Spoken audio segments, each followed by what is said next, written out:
Coming to you monthly since 2010, this is the TSG Multimedia Podcast about trains, model railroading, and historic preservation. We're sponsored this month by the TSG Train Crew on Patreon. Visit patreon.com/TSG Multimedia for more information. ModelRailroadControlSystems.com, electronics for operations. The Western Pacific Railroad Museum, WPLives.org. Podomatic.com, a podcast hosting and distribution platform. If you'd like to sponsor this program, please email podcast@tsgmultimedia.com. Welcome. I'm your host, John, and this month we have some really cool stuff, including op sessions, some ride on 7.5-inch gauge trains, talking trains, catch of the month, and more. Scrolling to my left right now is a list of the people who have signed up to help support the work we do preserving history and promoting the hobbies of model railroading and chasing trains. You can help make that list grow by signing on to the TSG Train Crew on Patreon at patreon.com/TSG Multimedia. You get sneak peeks and behind-the-scenes stuff almost in real time. Just ask any TSG Train Crew member if they appreciate their membership on the crew, and I bet they'll say yes. Anyway, the process of restoring monetization on Channel 2 is underway. And in case you missed it, recently I got an email from YouTube saying that they'd demonetize that channel if it didn't have 4,000 annual view hours on it. Well, it didn't. Now, Channel 2 didn't generate a whole lot of revenue, but it was enough to make a difference, and now I'm having to start over in a manner of speaking, and I'm asking everyone I know to run that channel on a tab in the background while they're working on their computer, for example, or doing other things around the house like building models or cleaning your workspace, or even when you go to sleep. Once we get the view hours back up to 4,000, I'll apply again and hopefully get approved for monetization there. So that brings me to something else that I've been thinking about, and that's ways that people can and do support channels like mine. The most obvious ways are through monetary means, like joining Patreon, that kind of thing. Well, right now, times are pretty tough for a lot of people, so I want to make sure that the free ways to support a channel like this are also very well known. I've heard that some people think subscribing to a channel means you have to pay for it, like a magazine subscription. That's not the case at all. Subscribing on YouTube just means that you want to be notified when new content is released. So subscribing is a completely free way to support a channel. Of course, using the thumbs up button also helps. We call that liking the video. And then there's commenting. All these things are completely free to do, and they take almost no effort at all. Anyway, just something to think about, and just letting you know that we can all use all the help we can get, both on this main TSG channel and on the TSG channel 2. So if you have a minute, subscribe here and exercise your thumbs up feature if you appreciate the content that we produce here. Do the same for channel 2. Like I said, it's free, and it'll help us a lot to get that channel monetized again. Thank you very much. A very special op session at Tom's layout. We haven't really seen this layout much. I think I might have showed some pictures of it on the podcast at some point, but thanks for having us over. And since you're here, Tom, maybe you could tell the people on the podcast what your layout's all about. Oh, well, this is an ON30 freelance layout. It's set in coastal central California during the springtime when the hills are nice and green, as you can see behind me. The year is 1940, so this is just pre-war, and this is a little backwoods town, and things are peaceful and nice here for the moment. For operations. For operations. Nice. And we're running these wonderful little narrow gauge steam locomotives and bashing around cars and all kinds of things. And having fun. We are having fun. Yeah.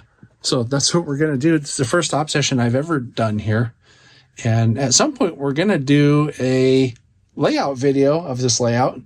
I've taken some pictures that you've seen while Tom was talking, just to give you an idea of what it is. So if I come across anything today during the op session that seems instructive or informational, I'll come back. Yeah. And we'll talk to some of the other operators while we're at it, because there's not a lot of us here. We're not talking. Marries quite nicely with the backdrop. It really does. So setting the boat in was a matter of just cutting a slit in and it sits right down. So that's great. when it comes time to make the video, if we need to pull the boat out for a single shot, not too hard to do. We just have to cut unmoor it, yeah. Untie the mooring lines.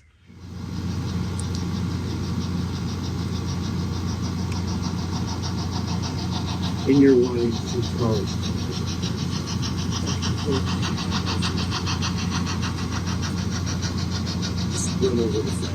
This is the job that Murph is running.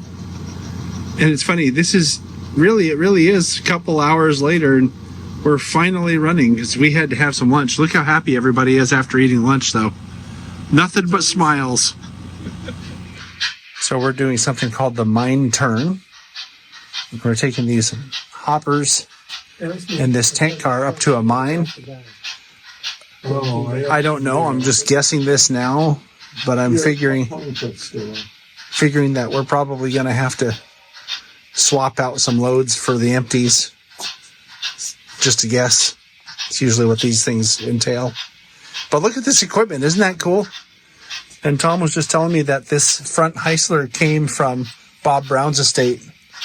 That's the late Bob Brown, who was the editor for the Narrow Gauge and Short Line Gazette.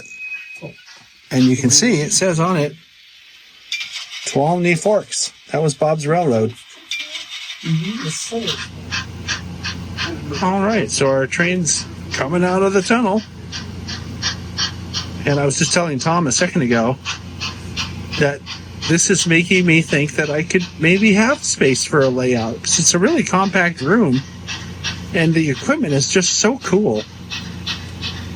I'm really looking forward to doing a video on this layout. I think everybody watching will be really impressed and inspired by what Tom has done with this space that he has.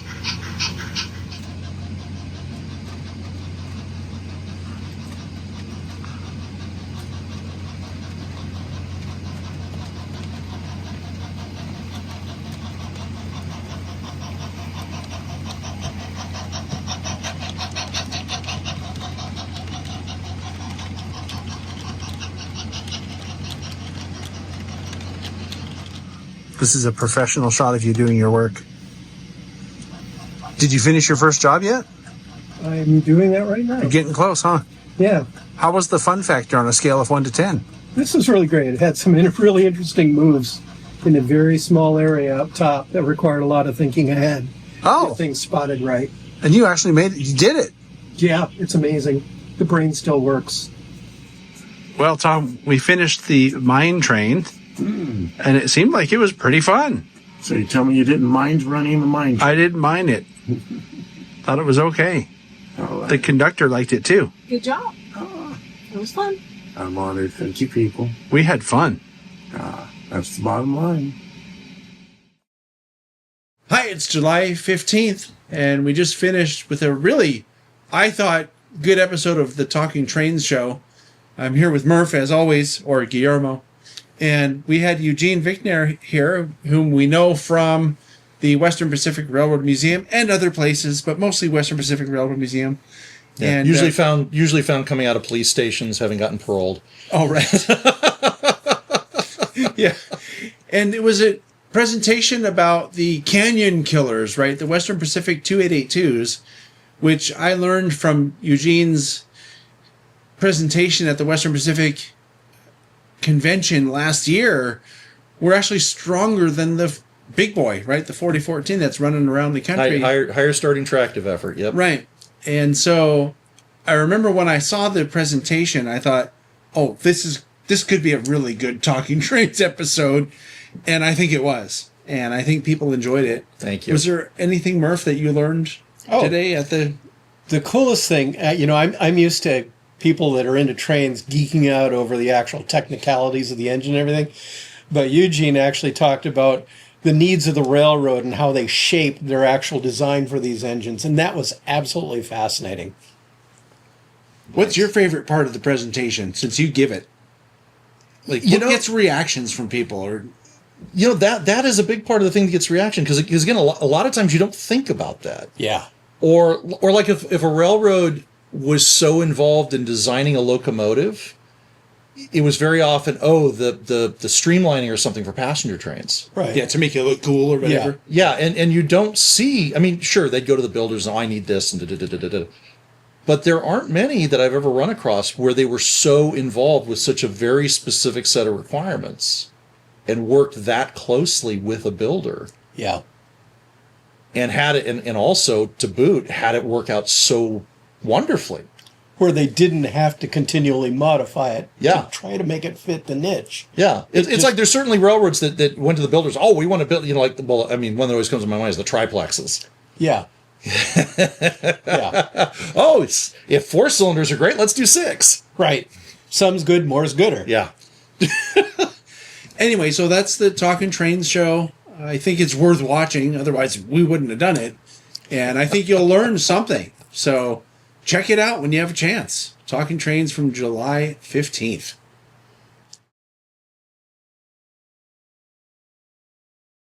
I'm here with Dave. Hey, Dave. Hey. Dave's been on the channel before a number of times, various things, usually I guess Talking Trains or Crew Lounge or whatever. But we're going to something today called Open Sauce. I think I got an invitation to it as a YouTube person, but I didn't really understand what it was. Yeah, I think it's like a maker fair for YouTubers. Oh, so like YouTubers that make stuff? Yeah. So various folks who have various channels. There's a bunch of the BattleBots guys there. We're there. I'm there helping set up my school robotics team that I coach at. Oh, robotics, yeah. Yeah. So there's the whole building full of robots, whole building full of BattleBots, whole building full of rockets. Oh. And crazy dancing robots and karate robots and crazy weird stuff. Oh. So and art stuff too. Yeah, so it's not really a train thing, except there's going to be a train there because Alvin's friends brought Right. Alvin's friend Carson builds trains, so we're going to take a look at that. And he has a YouTube channel, so we'll probably hear about that too. So let's go check it out. All right.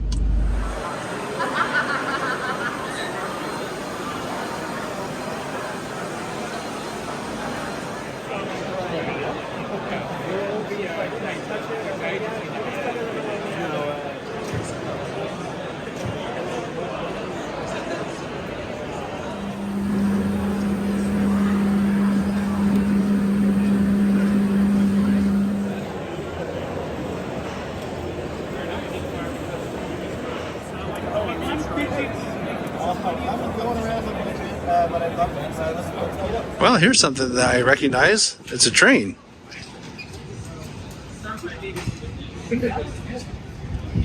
And there's Fabio talking to Dave. My name is Carson. I run the YouTube channel JT Engineering. We are here at Open Sauce displaying a lot of the projects that I've built on my channel. When I wanted to get into the 7.5-inch gauge hobby, I was absolutely blown away by how expensive everything was. So I decided to design and build all of my own equipment. This engine that you see in front of you is my 1.6-inch Rio Grande GP40. It took me about 2 years from the time I started designing it to welding it to finishing and painting to the point that you see it here as it is today. This has been a really fantastic engine. And you, if you want to get into this hobby, can build this yourself. I've got a website, jtengineeringmodels.com, where you can find all of my designs that you see here. This is all of my equipment. If you like anything you see there, you can actually download those files, have your sheet metal laser cut, and build them yourself in your garage. But I think one of the most exciting things about being at this event is just seeing all these other cool creators that have really inspired me to get out there and build and put myself out there and really build some things that I'm really proud of. This GP40, as I said, it took me quite a while to do it. And lately I've been working on the electronics. For those of you that are into the model trains, and based on the channel that you're watching right now, I would say it's quite a few of you. This has a Soundtrax Bluenami 4408 decoder that's powering the light and the sound. Originally, I was running it via the app, and so the motor, light, and sound was on it, but I wasn't a huge fan of the app. So I actually wrote some code on an Arduino that talks between an RC receiver to the Bluenami, and that Arduino sends out DCC command packets. So you can see here that there's really no sound coming from it. So when I turn on function 8, the locomotive turns on. It's not muted anymore. I've got horn. I've got my bell. There's number board lights that are also behind here. Those are really hard to see unless it's a little bit dark, but forward and reverse is just straight from the receiver to the motor controller. It's really, really smooth when it's in this wireless configuration running off of PWM. This has been a really excellent locomotive. We go all over the place and play around with it. It pulls a ton of cars. If you're wanting to get into 7.5-inch gauge, I got to say nothing but good things to say about it. It's like all of the fun things with HO scale, G scale, just scaled up. It's the closest thing to real railroading that I will ever see in my entire life. And it has been an absolute blast meeting all these really cool people here at Open Sauce and getting to know all the people in the 7.5-inch gauge community.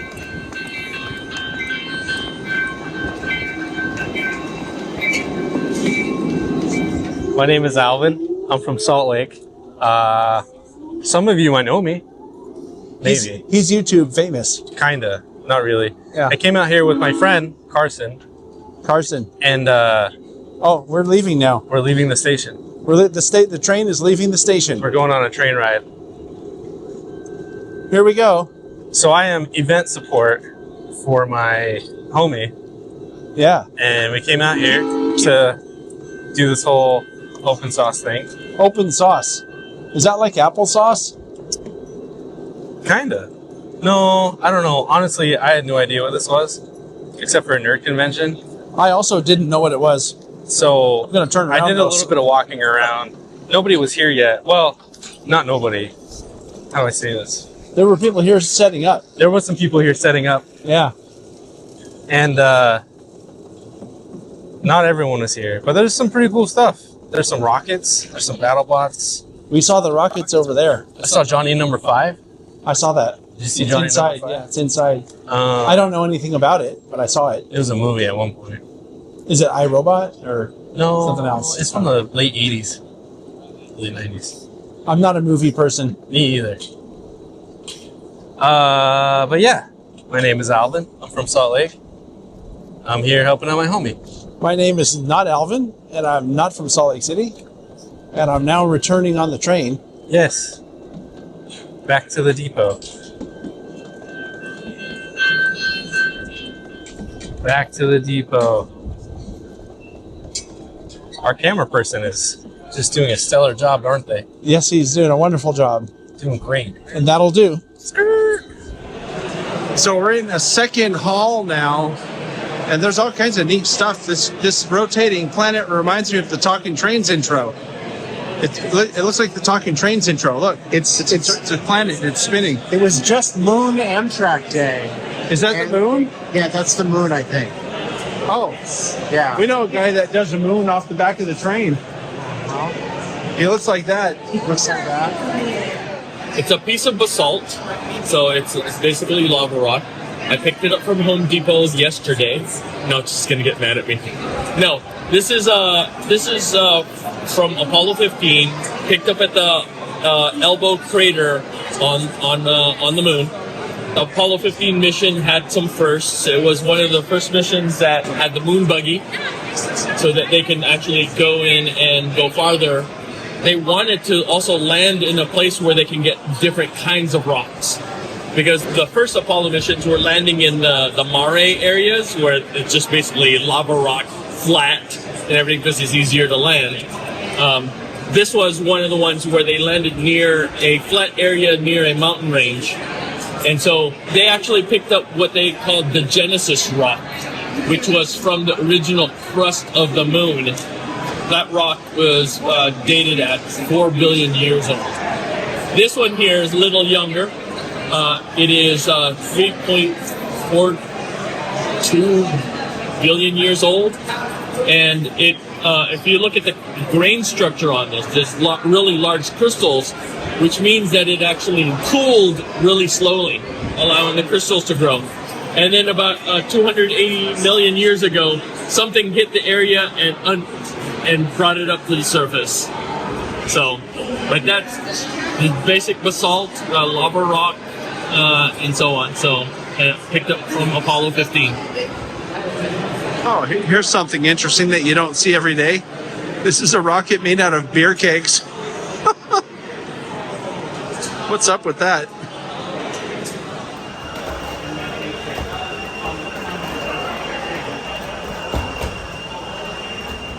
And yet another hall with even more displays. Dave, this event is very comprehensive. They have a lot of stuff here. Nerding goes very deep. That dog's laughing at you. This isn't easy. You have to stand closer to the TV. Your mother doesn't. It's up here to tell you not to do that. That's cheating. Cheating? Yeah, you gotta. You're a little. So we're eating. There's this thing going on behind us. It's like smoke coming out of it. They're doing a countdown, and we don't know what's going to happen. 10 seconds. 9. All recorders to pass. 7, 6. T-minus 5 seconds and counting. 1, 2. We have ignition. Mission start. Liftoff. We have liftoff. Here she goes.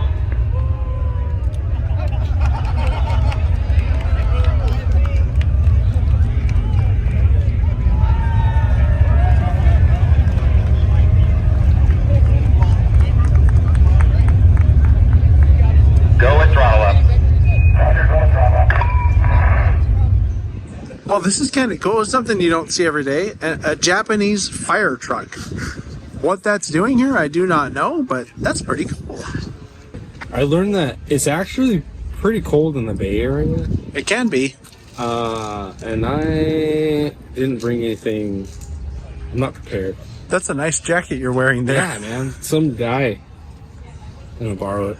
Some guy would give you the jacket off his back. Dude, what a homie. I learned that you can make a couch that can drive over all terrains in omnidirections. Wow, that's pretty exciting. Well, thanks for bringing me. This is the end of our podcast segment because we're going to take off soon. Because it's cold. It's very cold here. And that was someone driving a little motorized motorcycle right past us. Electric bike. Whirring past. Makes those other e-bikes look tame. Yeah. So thanks for bringing me to the open sauce. And I had a good time. And this is not train related, but it was still interesting. And we saw a train. So it worked out. Thanks, Dave. All right. We're going to be doing track warrants. So you'll need some coaching. Oh, track warrants today. Everybody else okay with that? So this is another operating session at the R&D, Dave Loveless's excellent Southern Pacific layout here in Watsonville, California. And today, Sydney and I are here with our friend Ray, who you might remember from a recent product spotlight of a GS4 locomotive.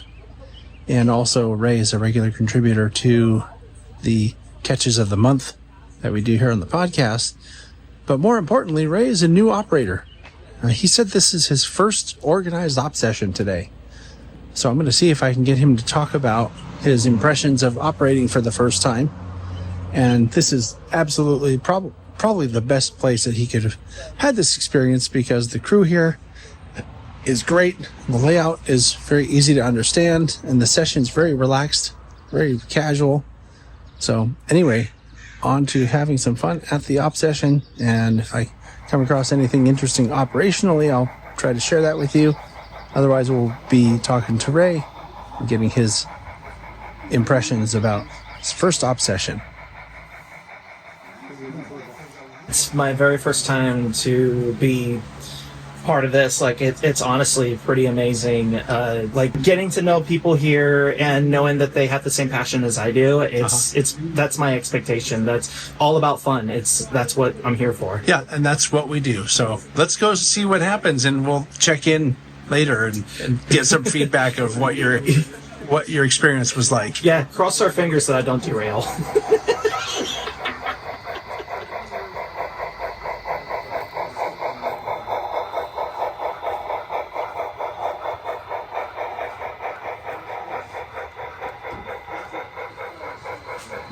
So our first job today is the sand train. You can see it back there.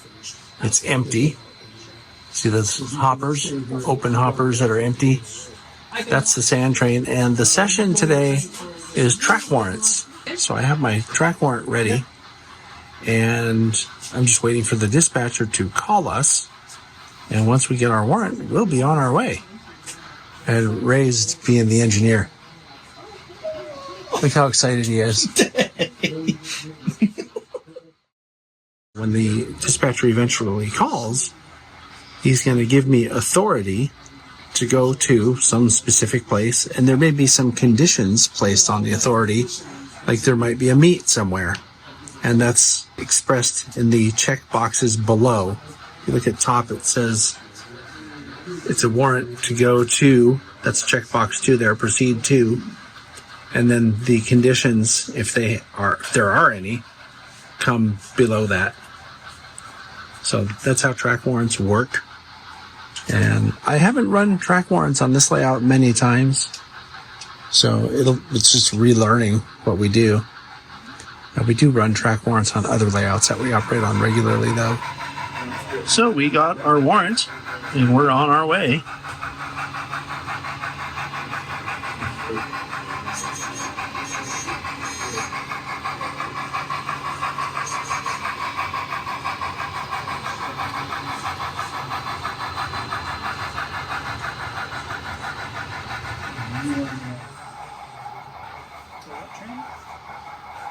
Our job has to come and exchange empties for the loads at this little spur here. So that makes it a facing point maneuver because the points are facing us, right? Well, luckily, there's a double-ended siding down here at a place called Marina.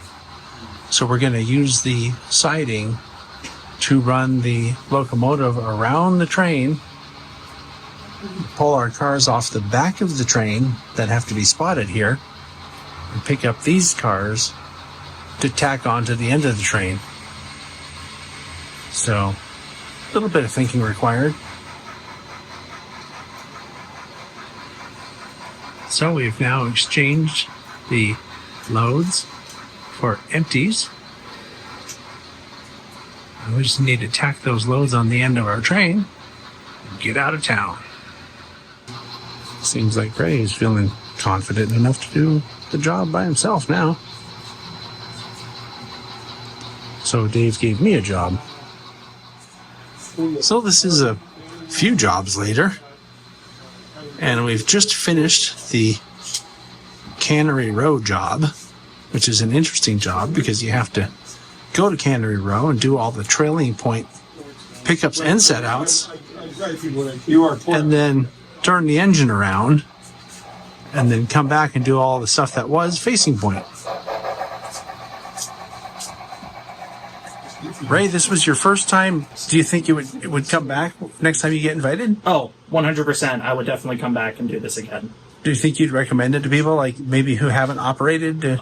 Oh, yeah, 100%. I can definitely say for people who want to get into the modeling hobby, the craze, or like want to do operations specifically, if they already do, like, you know, if they model like any era or any, like, just anything in general, I would recommend this. I would definitely want to have people come in and be able to do this because it'll be a lot of fun for them.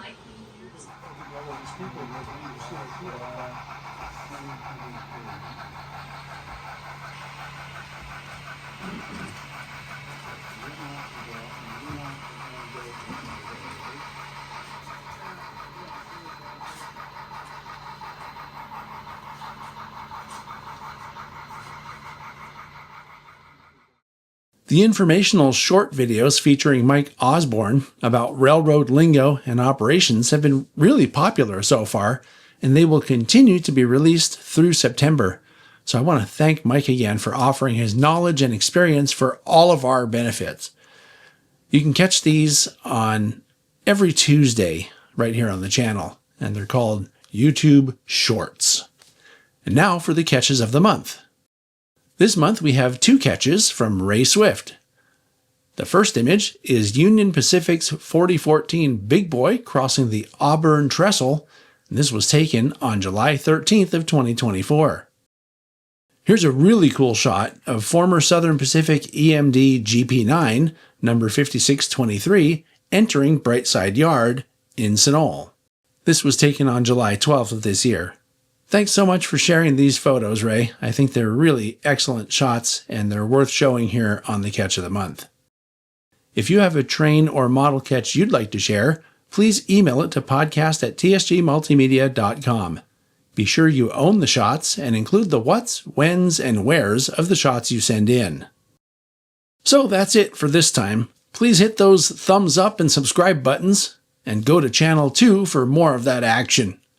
I've added a link in the description of this video that leads to a playlist on Channel 2 that will play most of the content on that channel. You can play it in the background when you do your modeling, or better yet, watch some relaxing Channel 2 videos when you're ready to go to sleep. Thanks so much, and I'll see you next time.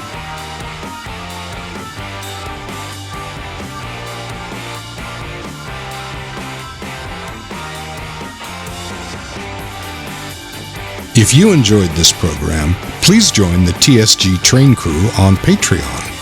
TSG Train Crew members get behind-the-scenes access and ad-free sneak previews in 4K ultra-high definition.